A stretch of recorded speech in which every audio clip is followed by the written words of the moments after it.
नमस्कार प्यारे साथियों, आप सभी का आपके अपने परिवार निखिल दीक्षित टॉक और एग्जाम गुरु निखिल में स्वागत है। प्यारे साथियों, आप सभी कैसे हैं? तो हमें आशा और उम्मीद है कि आप सभी अच्छे होंगे और आपकी तैयारी भी बहुत ही अच्छे और लाजवाब तरीके से चल रही होगी। तो आप सभी की एग्ज़ाम डेट नज़दीक आ चुकी है बिल्कुल। तो आपके जो एग्ज़ाम्स हैं बोर्ड के, वो भी काफ़ी नज़दीक हैं। तो आप लोग तैयारी भी बहुत लगन से कर रहे होंगे, हमें आशा और उम्मीद है। तो चलिए इसी को देखते हुए, इस एग्ज़ाम्स को देखते हुए मैं क्लास 10th का एक बेहतरीन सा चैप्टर लेके आया हूँ जिसका नेम है इंट्रोडक्शन टू ट्रिग्नोमेट्री।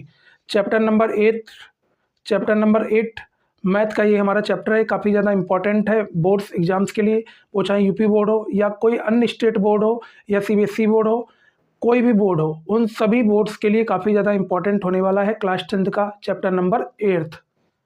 तो चलिए ज़्यादा समय ना लेते हुए हम अपने टॉपिक की ओर बढ़ते हैं। आज के वीडियो में मैं आपको बेसिक से लेकर एडवांस लेवल तक की सारी चीज़ें यहाँ पे बताने वाले हैं और मैं आपको सबसे पहले बेसिक चीज़ें बताऊंगा। इसके साथ साथ मैं एक एक्सरसाइज नंबर 8.1 भी यहाँ पे कराने वाला हूँ, तो आपको हमारे साथ अंत तक बने रहना है।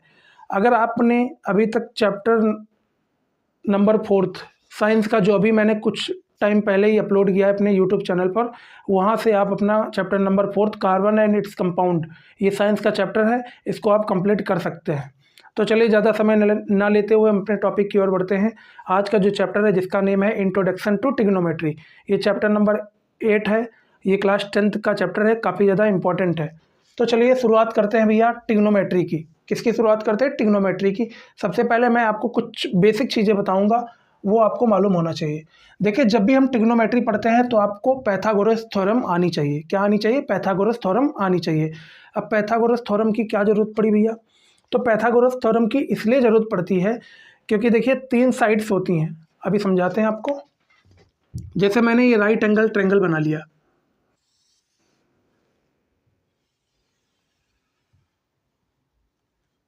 ये राइट एंगल ट्रायंगल बना लिया मैंने आप सभी के सामने। तो होता इसमें ये है कि आपको कोई 2 साइड दे दी जाएंगी, या तो आपको ये वाली साइड दे दी जाएगी, या तो ये दे दी जाएगी, या तो ये दे दी। कहने का मतलब ये है 3 साइडें होती, 1 साइड, 2 साइड और 3 साइड। इन 3 साइड में से आपको 2 साइड दी हुई होती हैं। या तो ये दोनों आपको दे देगा, ये आपसे पूछ लेगा, या तो ये दोनों आपको दे देगा, ये आपसे पूछ लेगा। क्लियर है कि नहीं क्लियर है? या तो ये दोनों आपको दे देगा, ये आपसे पूछ लेगा। यानी 2 साइड आपको दे देगा एग्जाम्स में और आपसे तीसरी साइड निकालने को बोलेगा। तो इसको निकालने के लिए आपको पैथागोरस थ्योरम आनी चाहिए। तो समझते हैं कैसे निकालते हैं साइड्स को। मैंने इसको नेम दे दिया ए, मैंने इसको नेम दे दिया बी और मैंने इसको नेम दे दिया सी। क्या इतनी बात में कोई दिक्कत है? नहीं होनी चाहिए दिक्कत। अब एक हमारा पैथागोरस थ्योरम होता है, पैथागोरस थ्योरम।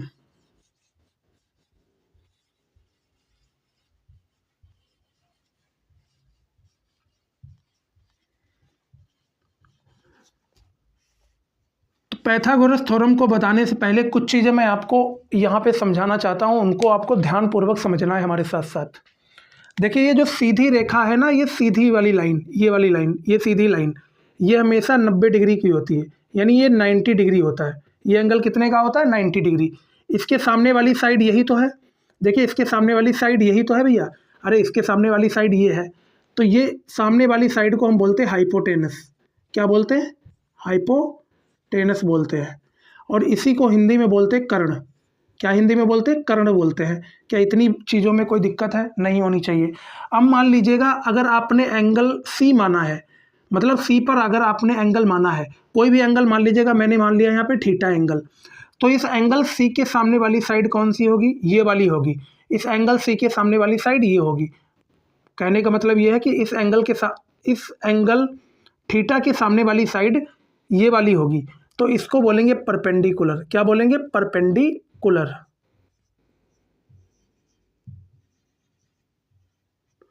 परपेंडिकुलर, और जिसको हिंदी में बोलते हैं लंब। क्या बोलते हैं? लंब बोलते हैं। क्या बोलते हैं भैया? आप लंब बोलते हैं। क्या बोलते हैं? लंब बोलते हैं। इतनी चीज़ आपको क्लियर हो चुकी होगी लाजवाब तरीके से। अब बची हुई हमारी जो साइड है ना, ये वाली बची हुई जो साइड है, इसको हम बोलते हैं बेस। क्या बोलते हैं? बेस बोलते हैं। बेस बोले तो इसको हिंदी में हम आधार भी बोलते हैं, ध्यान रखना।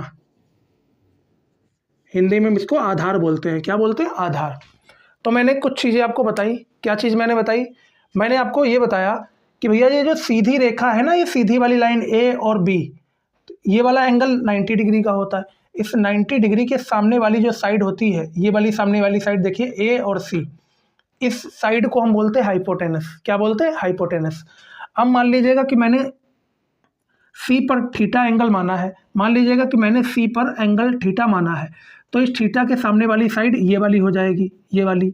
तो इस वाली साइड को हम बोलेंगे परपेंडिकुलर। क्या बोलेंगे? परपेंडिकुलर। अब जो बची वाली साइड है इसको बोलेंगे बेस, या हिंदी में बोल सकते हैं आधार। तो इतनी चीज़ क्लियर हो चुकी होगी। अब यहाँ पे एक चीज़ और भी समझना है आपको।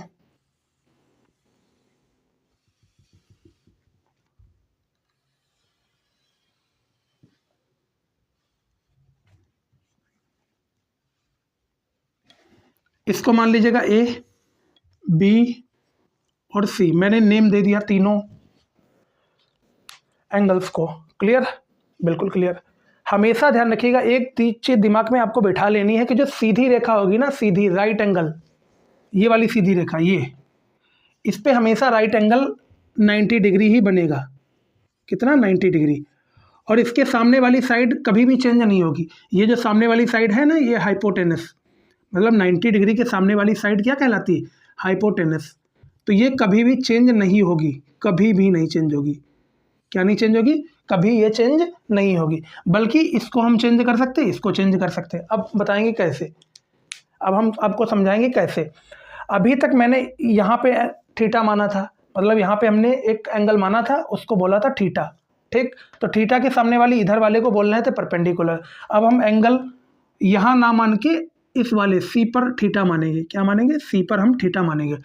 तो देखिए, सी पर मैंने थीटा मान लिया, तो थीटा के सामने वाली साइड ये कहलाएगी। अब तो थीटा के सामने वाली साइड ये कहलाएगी। तो थीटा के सामने वाली जो साइड है इसको बोलेंगे परपेंडिकुलर। क्या बोलेंगे? परपेंडिकुलर बोलेंगे। परपेंडिकुलर हिंदी में इसको बोलेंगे लंब। क्या बोलेंगे? लंब। तो इतनी चीज़ क्लियर हो चुकी होगी। देखिए, इसको हाइपोटेनस, ये तो कभी चेंज होने वाली ही नहीं है, क्योंकि 90 डिग्री के सामने वाली हाइपोटेनस सदैव रहेगी। हाइपोटेनस बोले तो कर्ण। और ये अगर थीटा यहाँ पे माना है, सी पर थीटा माना है, तो सी के सामने वाली साइड ये है, तो इसको परपेंडिकुलर बोलेंगे। अब जो बची हुई साइड ये वाली है ना, ये, इसको बोलेंगे बेस। क्या बोलेंगे? बेस बोलेंगे। तो इतनी बात आपको क्लियर हो चुकी होगी। तो इतना आपको जल्दी से नोट कर लेना है।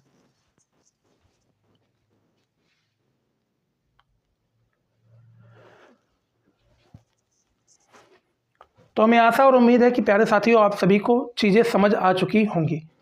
इसको हटा देते हैं।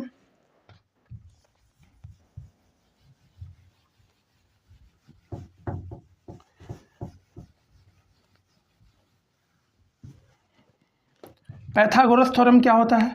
तो पाइथागोरस थ्योरम होता है हाइपोटेनस का स्क्वायर, एच का स्क्वायर का मतलब होता है हाइपोटेनस का स्क्वायर, बराबर होता है ये परपेंडिकुलर का स्क्वायर। पी का मतलब परपेंडिकुलर।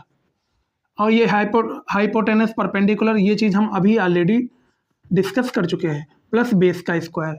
इतनी चीज़ क्लियर हो चुकी। हिंदी वाले जो बच्चे हैं उनको भी ये लिख लेना है, कर्ण का स्क्वायर बराबर लंब का स्क्वायर प्लस आधार का स्क्वायर। किसका स्क्वायर? आधार का स्क्वायर। तो ये हिंदी वाले बच्चों के लिए हो गई। तो हमें आशा और उम्मीद है कि प्यारे साथियों, आपको इतनी चीज़ें बढ़िया लाजवाब तरीके से क्लियर हो चुकी होंगी। अब हम कुछ चीज़ें आपको जो समझाने जा रहे हैं उनको आपको गौर से देखना है और समझना है। जैसे मान लीजिएगा मैं एक 90 डिग्री का एंगल बना लेता हूँ, एक ट्रायंगल बढ़िया सा बना लेते हैं। तो मैंने एक ट्रायंगल बना लिया। ये एंगल कितने का होता है? 90 डिग्री। 90 डिग्री के सामने वाली साइड को अभी बताया था मैंने, क्या बोलते हैं? हाइपोटेनस। हाइपोटेनस बोले तो एच, हाइपोटेनस को शॉर्ट फॉर्म में एच लिख सकते हैं, हाइपोटेनस। क्लियर? अब मान लीजिएगा मैंने यहाँ पे थीटा माना है, तो अगर ये वाला यहाँ पे, इसको नेमिंग कर लीजिएगा ए, बी और सी। अब मान लीजिएगा कि मैंने बी पर थीटा माना है, तो बी के सामने वाली साइड ये होगी, ये वाली साइड, तो इसको बोलेंगे परपेंडिकुलर। परपेंडिकुलर को पी से हम डिनोट कर लेंगे। इतनी चीज़ क्लियर हो चुकी है। अब ये जो बची वाली साइड है ये, इसको बोलेंगे बेस यानी आधार, जिसको हमने बी से रिप्रेजेंट कर लिया है। इतनी चीज़ों में कोई दिक्कत नहीं हुई होगी आपको? बिल्कुल नहीं।